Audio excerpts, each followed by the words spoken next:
And it comes down to control, right? And this is where it really, the investor has to get into the right mindset that you're turning over this property to a company with established processes.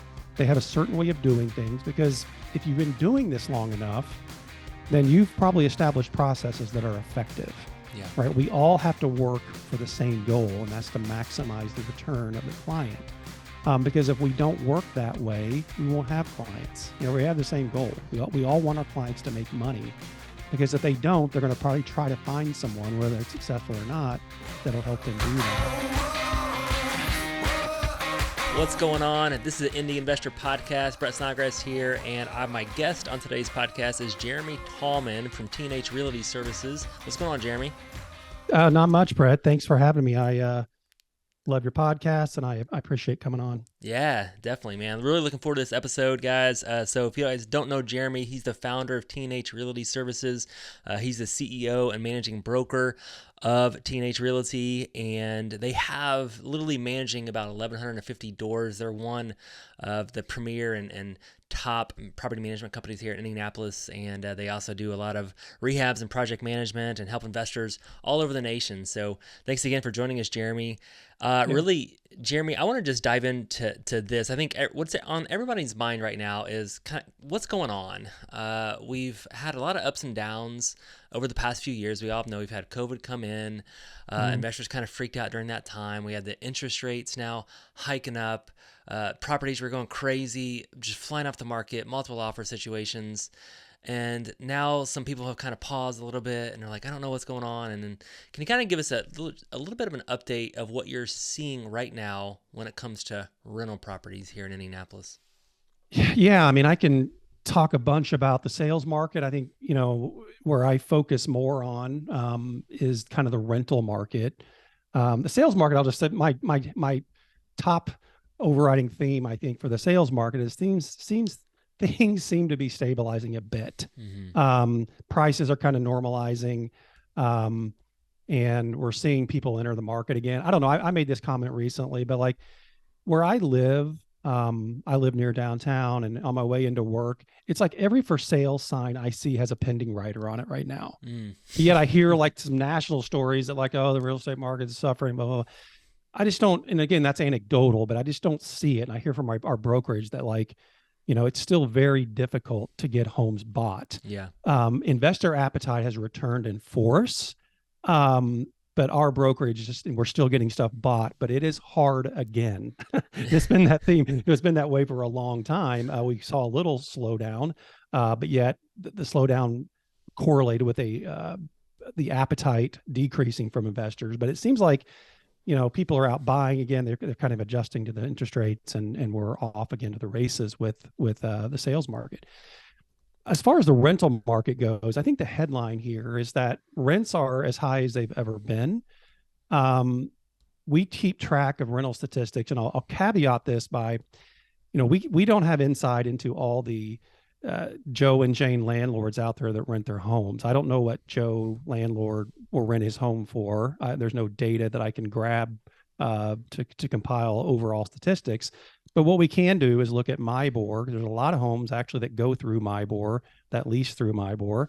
And so we look at that. It may not give us the whole picture, but it's a consistent picture, I think, because every month there are realtors or property managers that list homes through MLS.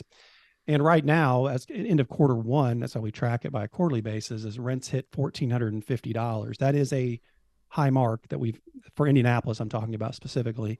That's the highest mark. $1,450, is that just average?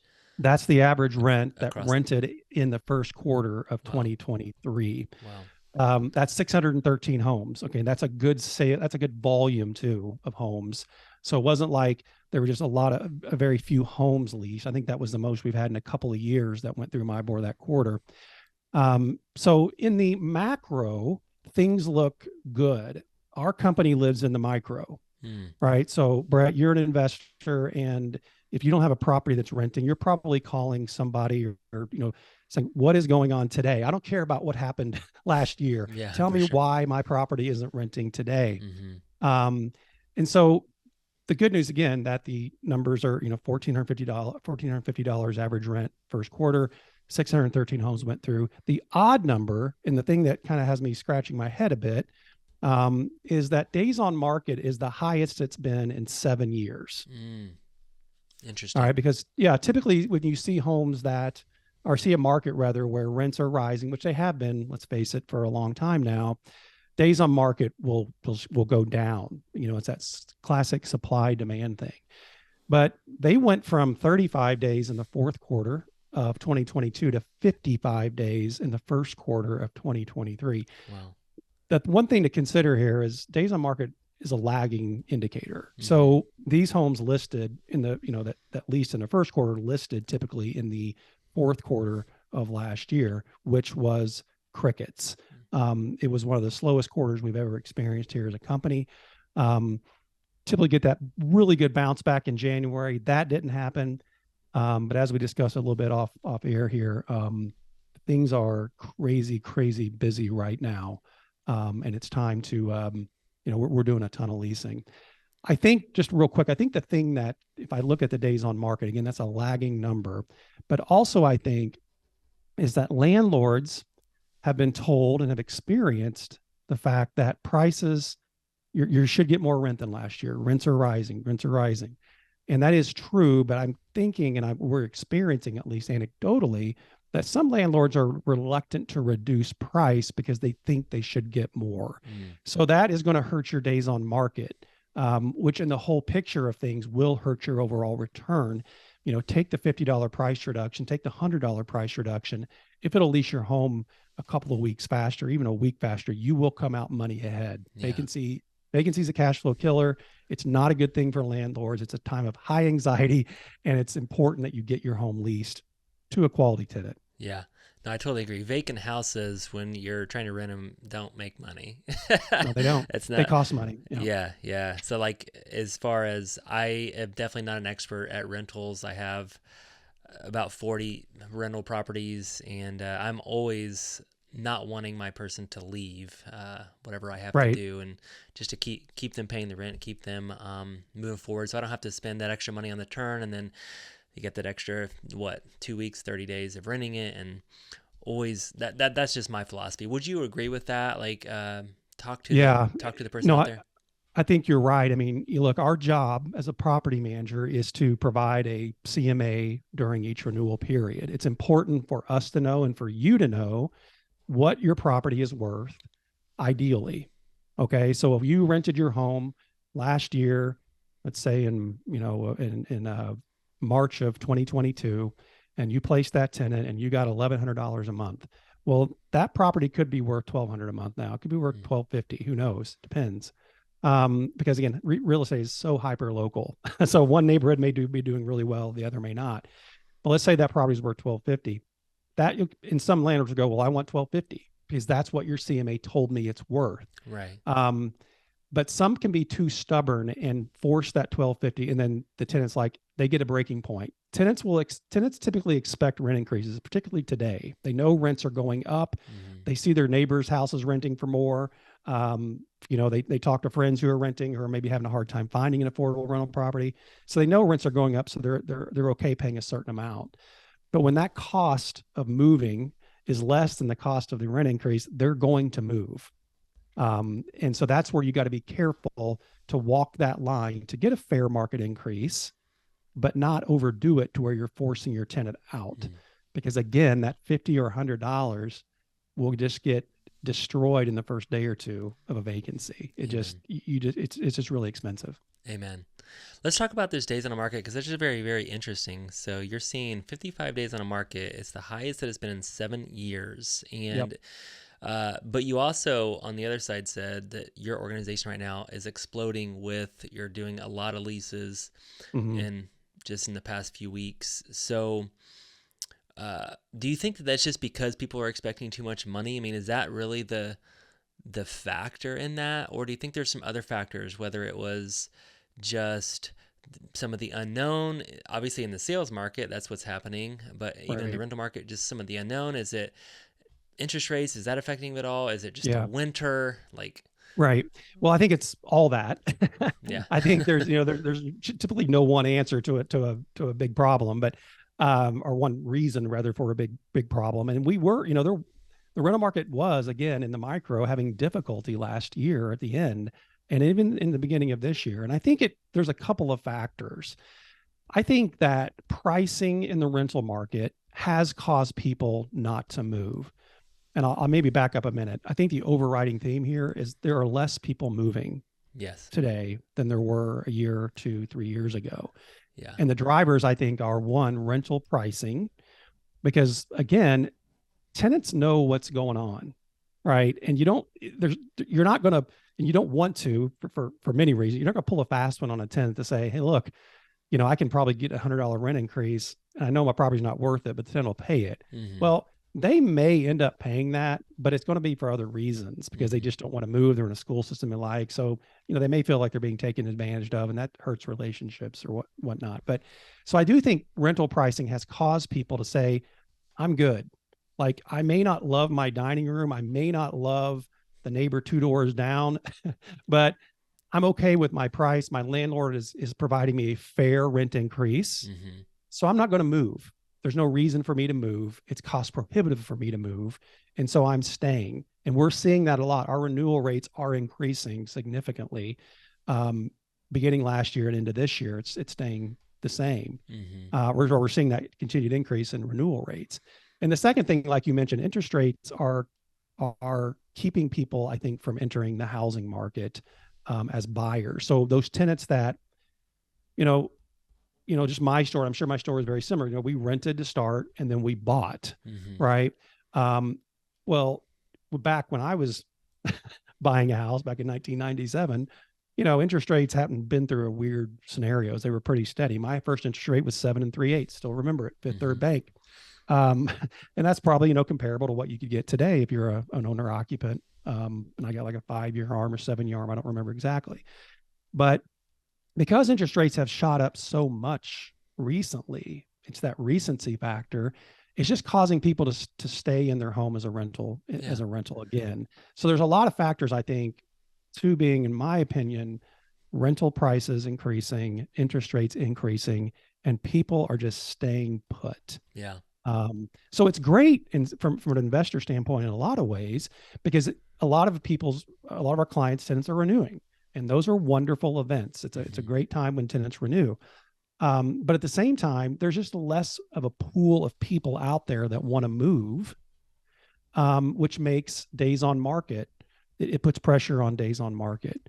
Um, but for whatever reason, and again, Indianapolis historically, I've been a landlord for 23 years now. It's hard to believe, but up until COVID, Indianapolis was an extremely predictable rental market.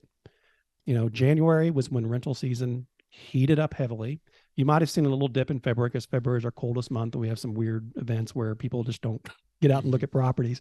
But then there was this nice incline all the way up until July. And when July hit, it was always our leasing department's MO to say, hey, client, our rental market's shutting down and you need to get your property leased. Mm. We have a heavy presence in the suburbs. It's a very school dependent thing.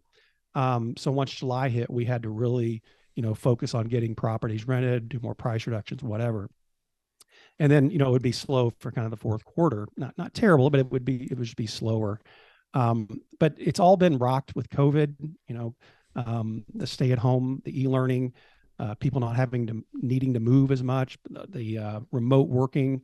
I don't have to worry about my commute anymore. I can work or live rather wherever I want. And so I'll just, stay where I am. And so the move cycles got all out of whack during COVID. And we thought we were seeing a return to normalcy last year, but then we did not get that bump at the beginning of this year like we thought. That is happening today. Um, our applications are crazy, and we're seeing a big push with leasing right now. Yeah. Amen. That's really interesting. Yeah, people aren't moving, and I can relate. I always think back just what's my own experience, because we've thought about moving here and there, and but we're always second guessing it because we start Mm-hmm. looking around, and we're not looking to rent, we're looking to buy. But Right. um, but yeah, we look at the interest rates. We're like, hey, my payment's going to be this much more money. I'm at like a 4% now. Like, why do I want to give that up? Right. Yeah, that's right. And then the price is so much more. And my question to you is this: let's look at renewals versus new leases. So, do you find that if someone's renting a property, that the renewal might, and maybe you increase a little bit their rent, but maybe it's not as much of a bump over time. It's not as much of an increase that if they were to move and then find a brand new property to rent. Because again, from my experience, I don't know if this is everybody, but I want my tenant to stay. So maybe I'll give them a little bit of increase, but I don't Right. give them like where if they moved out and I did a brand new property, brand new lease, I might increase it a lot more. Right. Do you find that? Yeah.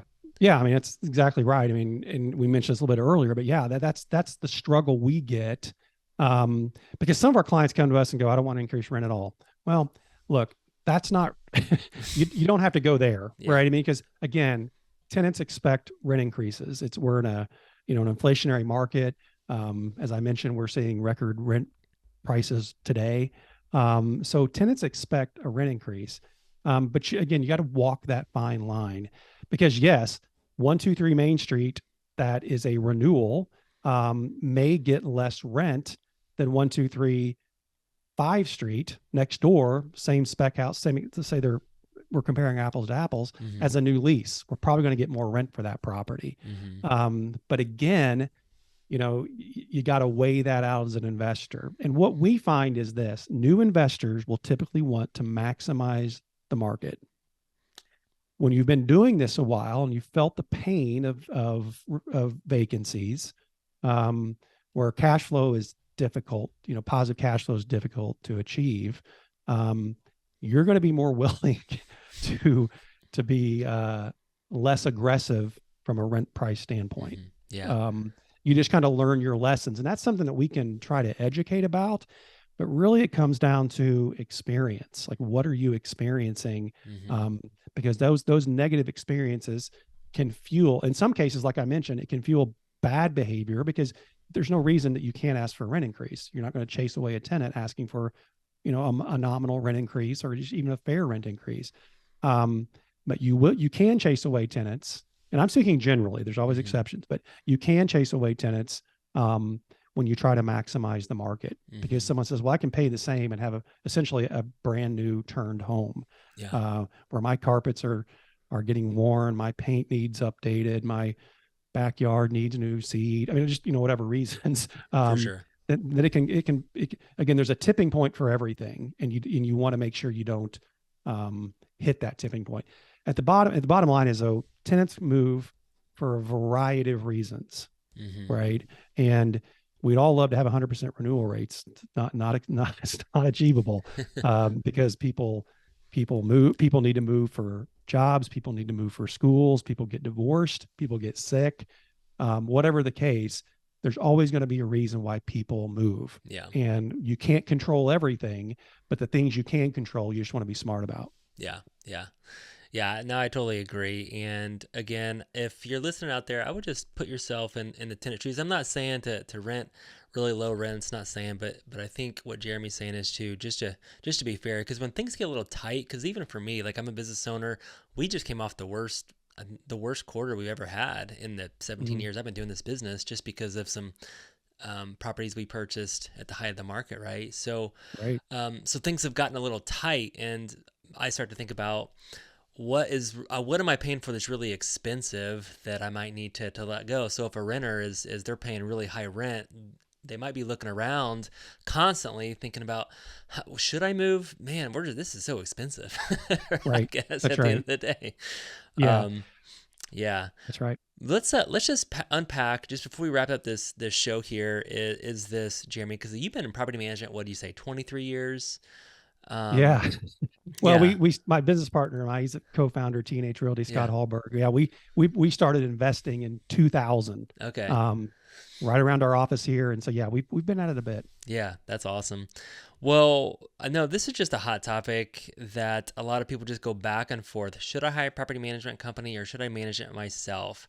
And I'll just put myself in that person's shoes too. So I have about 40 rental properties. And at the end of the day, just in the management fees alone, there's probably some other things in there. I'm not even talking about leasing fees, and I'm not even talking about any of that stuff. Just the percentage management fees, I might pay 4,000, 4,300 a month in management fees, something like that. Let's Yeah. just say. So yeah, should I manage the properties myself? I mean, that's a big chunk of money, but can you kind of take us into that, like pros and cons of managing myself, or is there a Yeah. tipping point with like so many doors?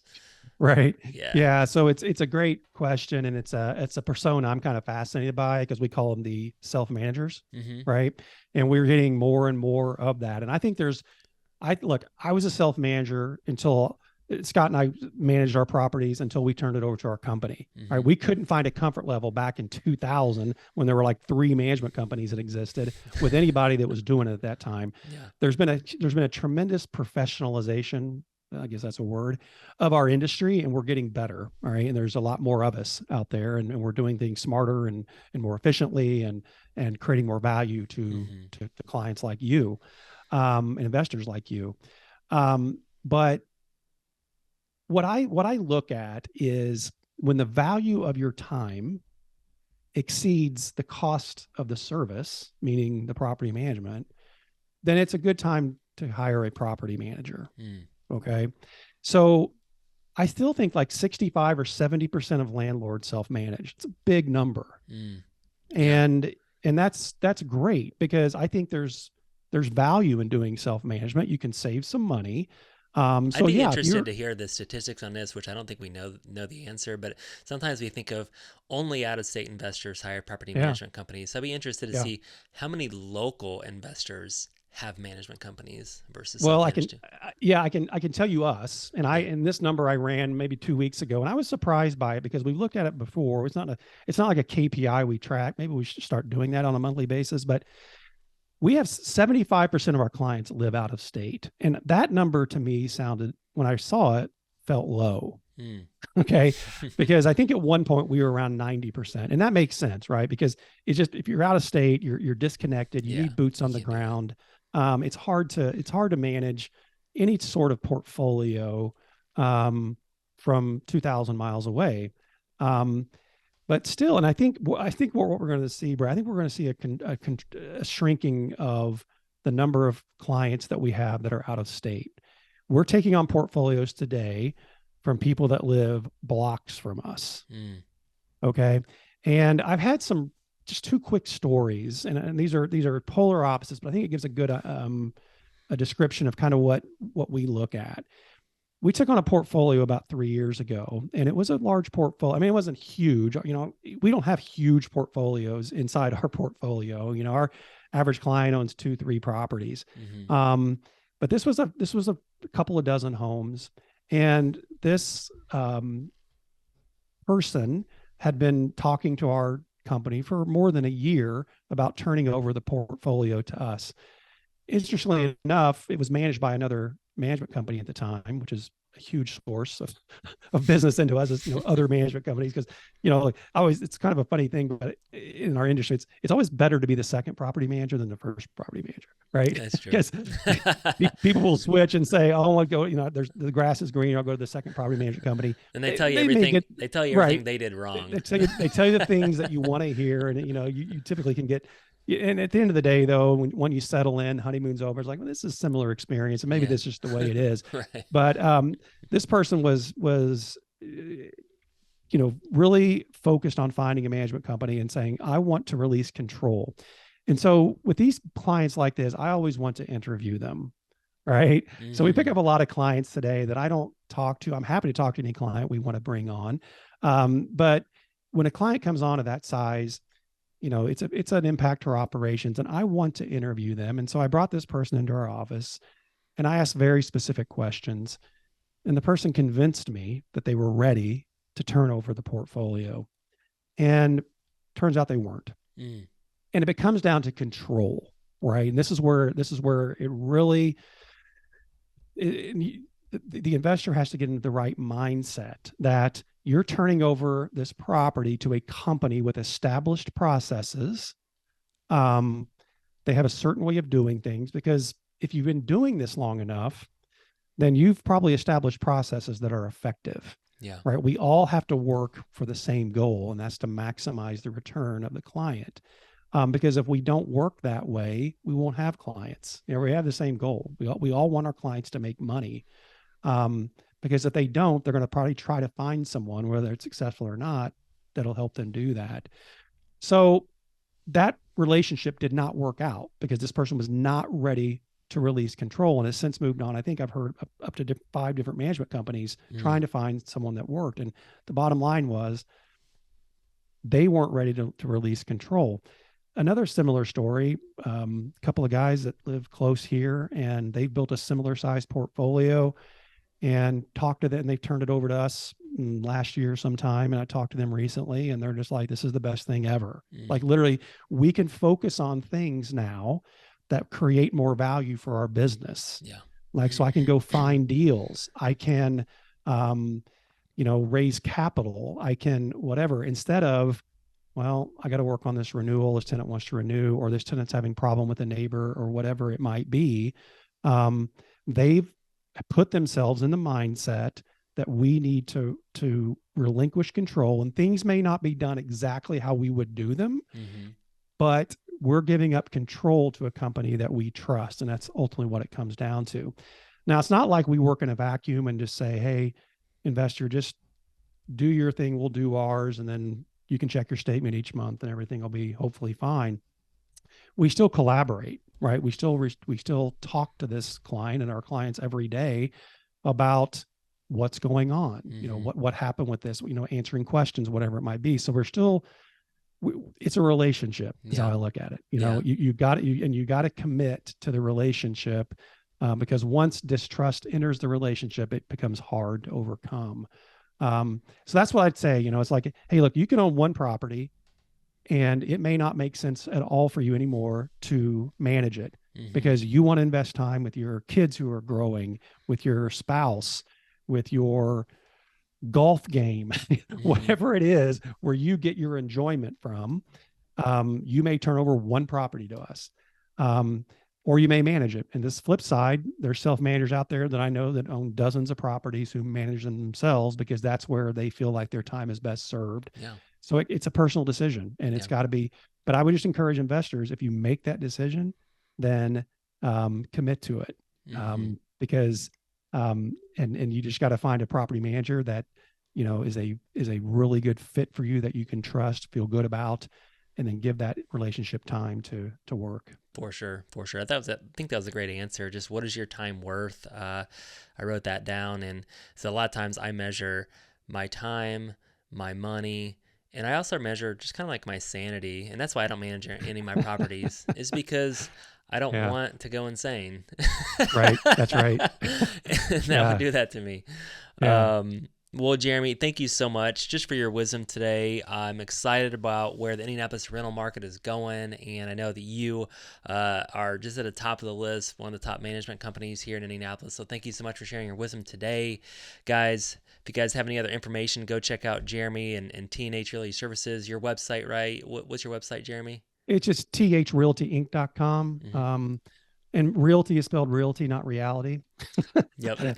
I get that. It's REALTY. So threaltyinc.com. You can find me on LinkedIn. I love LinkedIn, and love to collaborate with people on there and chat with them about their investment struggles. And our website's got a ton of information. We love content. We produce a ton of it. So if nothing else, we're not right fits for everyone. We're very upfront about that. But you can go to our website and get a lot of information about our market, best practices, things like that. So we love educating and advising. It's one of our core values here. Awesome. Sounds good, guys. Go check that out. And this is a wrap with Jeremy Tallman with T&H Realty. And this is Brett Snodgrass signing off with the Indie Investor Podcast. Thank you guys so much.